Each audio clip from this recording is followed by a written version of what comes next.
শেখ হাসিনা মুক্ত আওয়ামী লীগ চাই, এই কথাটি যারা বলে থাকে তারা কেউ কোনোদিনই আওয়ামী লীগ করে নাই, ভবিষ্যতেও করবে না।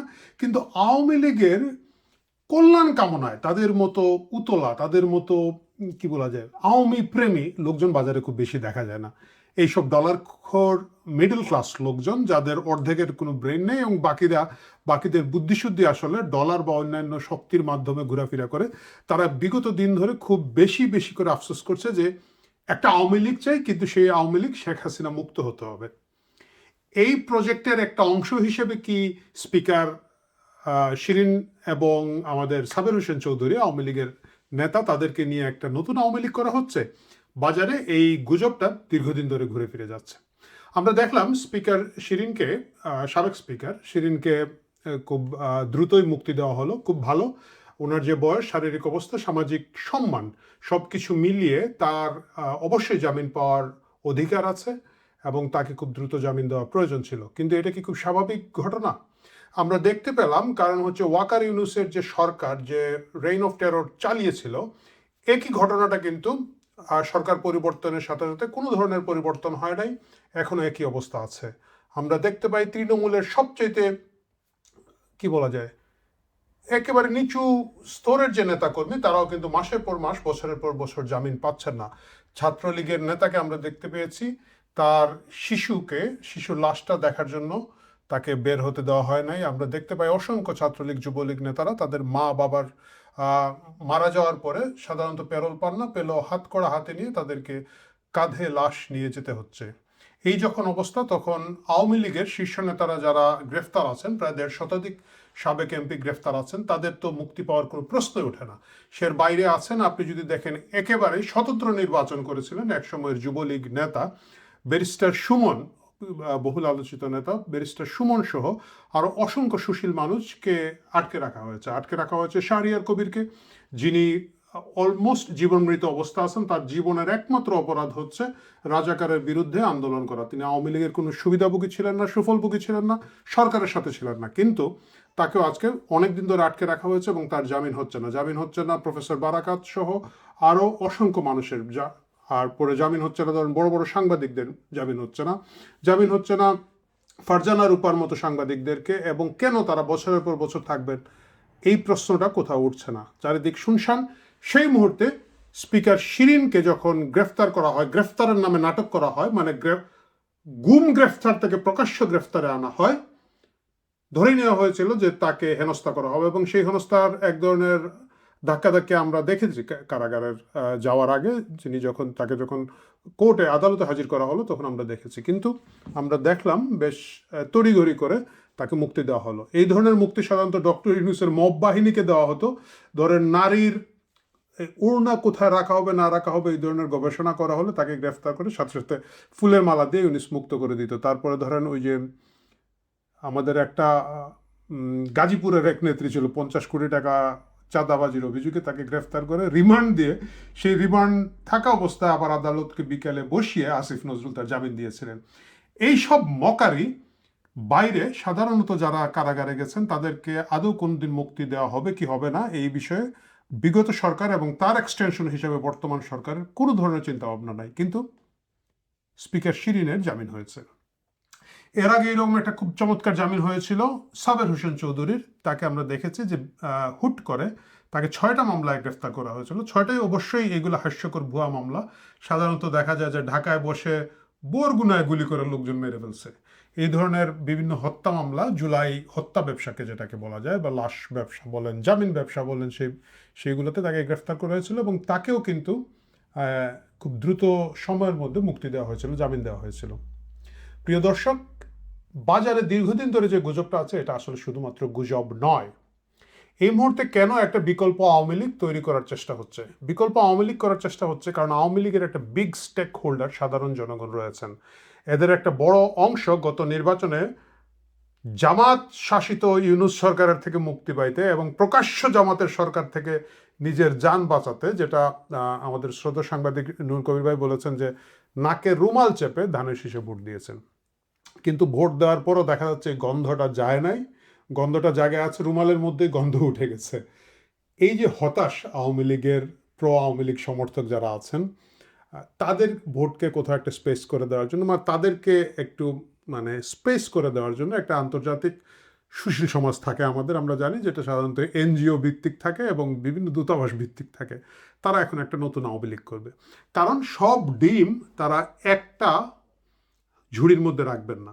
তারা যেটা করবেন যে জামাতকে একটা প্রেশার দেওয়ার জন্য একটা আওয়ামী লীগ থাকবে, বিএনপিকে একটা প্রেশার দেওয়ার জন্য একটা আওয়ামী লীগ থাকবে, কিন্তু সেই আওয়ামী লীগ আবার প্রকৃত আওয়ামী লীগ হতে পারবে না। কেন প্রকৃত আওয়ামী লীগ হতে পারবে না?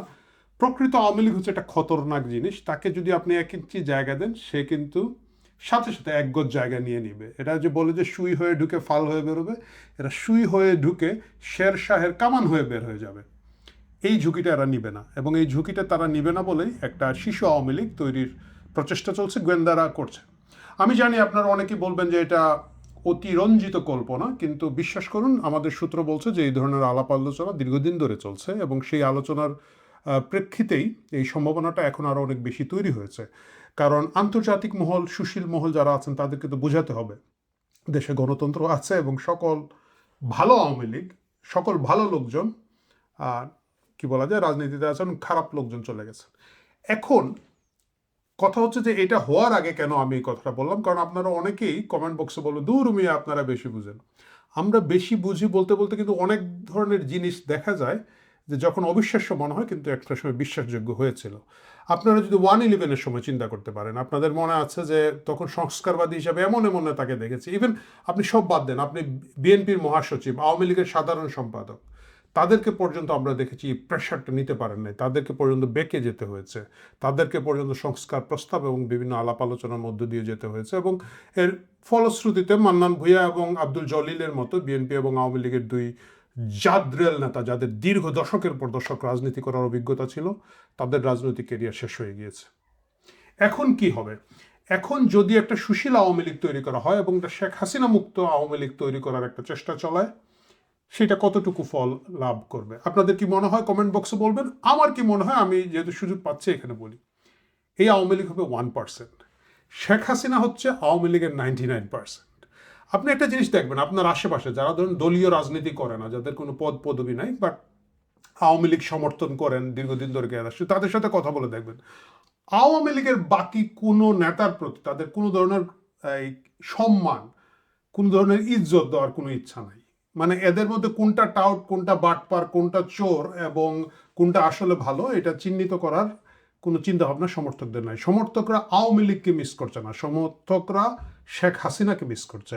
এবং শেখ হাসিনা মুক্ত যে আওয়ামী লীগ তৈরি হবে, সেই আওয়ামী লীগের অবস্থা কি হবে আমি জানি না, কিন্তু যারা সেই আওয়ামী লীগে জড়াতে চাইবেন তাদেরকে আমি একটা সাবধানবাণী দিতে চাই।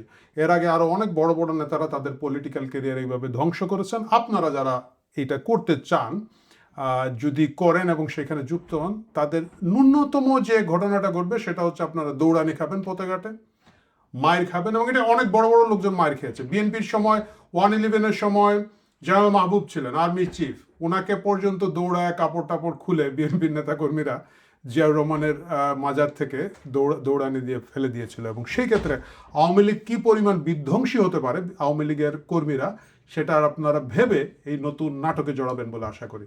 আর যদি আপনাদের বুদ্ধি থাকে তাহলে আমি আশা করব এই চাপ আপনারা সহ্য করবেন না, এই চাপকে আপনারা ইগনোর করার একটা চেষ্টা করবেন এবং সেই চেষ্টা করে বিদেশে চলে যান, রাজনীতি থেকে অবসর নেন, যাই করে থাকেন না কেন।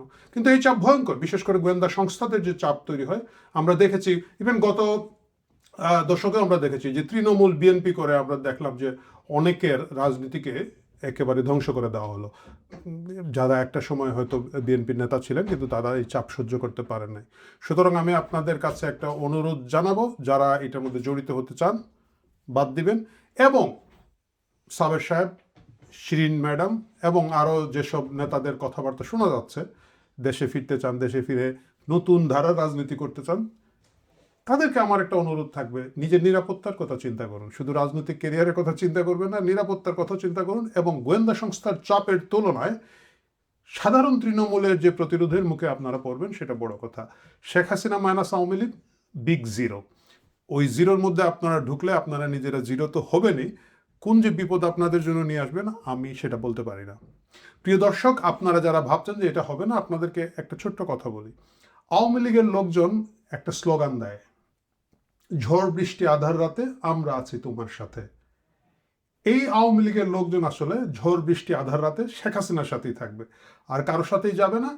যদি কোনো আওয়ামী লীগ কোনোভাবে ফিরিয়ে আনতে হয়, সেটা এই নাটকের আওয়ামী লীগ হবে না, যেটা শেখ হাসিনা এন্ডোর্স করবেন, যে নেতাকে এন্ডোর্স করবে সেই কালকে থেকে নেতা হয়ে যাবে। একেবারে উনি যদি তৃণমূল থেকে একটা লোককে নিয়ে আসে, একেবারে গভীর জঙ্গলে সুন্দরবনের ভিতরের একটা লোককে নিয়ে এসে বলে এটা আওয়ামী লীগ, কর্মীরা কিন্তু সেই আওয়ামী লীগে যাবে। আর এর বাইরের যেসব আওয়ামী লীগ গোয়েন্দা সংস্থা তৈরি করার চেষ্টা করছেন, সেই চেষ্টা ফলশ্রুত ফল লাভ করবে না, বরং আরো বেশি বিপদ ডেকে আনবে যারা এটার সাথে জড়িত থাকবেন। সাবধান হন এই সব তামাশা থেকে। রাজনৈতিক দুর্বৃত্তায়ন যেটা আমাদের গোয়েন্দা সংস্থাগুলো দীর্ঘদিন ধরে করে আসছে, এটাকে প্রতিরোধ করুন যার যা জায়গা থেকে, এবং এই ধরনের সকল উদ্যোগকে না বলুন।